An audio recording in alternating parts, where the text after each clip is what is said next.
उत्तराखंड में पिछले कुछ समय से लैंड जिहाद, मजार जिहाद, थूक जिहाद, मूत्र जिहाद, लव जिहाद के साथ साथ डेमोग्राफिक परिवर्तन को लेकर लगातार खबरें आ रही हैं। इन मामलों को लेकर मुख्यमंत्री पुष्कर सिंह धामी ने भी अपने रुख को साफ किया है। विपक्ष की ओर से सभी सरकार पर कई सवाल उठाए जा रहे हैं। अब शंकराचार्य स्वामी अविमुक्तेश्वरानंद ने भी इस मामले में सरकार पर सवाल उठाए। उन्होंने कहा है कि सरकारें कमजोर पड़ गई हैं। अगर पूरी तरह से कानून का राज हो तो कोई भी किसी तरह का या फिर किसी पर हावी नहीं होगा। वहीं शंकराचार्य स्वामी अविमुक्तेश्वरानंद ने उत्तरकाशी में मस्जिद विवाद के मामले में कहा कि अगर मस्जिद सही है और वैध है तो सरकार को जनता के सामने स्थिति साफ रखनी चाहिए। उन्होंने ये भी कहा कि अगर मस्जिद अवैध है तो ऐसी स्थिति में वहां पर बुलडोजर चला देना चाहिए।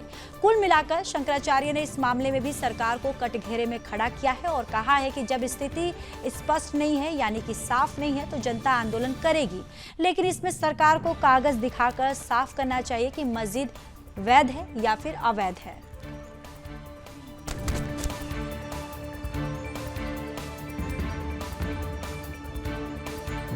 और आज तक बोलते रहे, लेकिन जितने दिन हम पूज्य बात शंकराचार्य जी के चरणों में रहे, हमने पूरी कोशिश की कि हमको बोलने का मौका न मिले।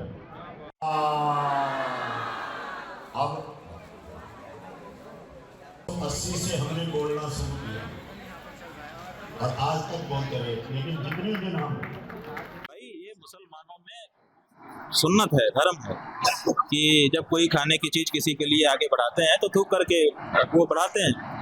वो मानते हैं कि इससे प्यार बढ़ता है और ये भी मानते हैं कि जैसे दूसरे धर्म का व्यक्ति खाएगा तो उसकी पवित्रता खंडित होगी तो वो हमारे में आ जाएगा, तो इसलिए वो करते ही हैं। तो ये तो हमको तय करना है ना कि हम किसके हाथ का खाएं किसके हाथ। इसीलिए हम लोग पहले विचार करते थे, अब वो विचार बंद हो गया तो अब ये सब तो भोगना ही पड़ेगा। भाई डेमोग्राफी तो हो ही रही है, जहाँ जिसकी डेमोग्राफी है वहाँ पर वो राजा बन गए। सरकार का राज अब कहाँ देश में दिखाई देता।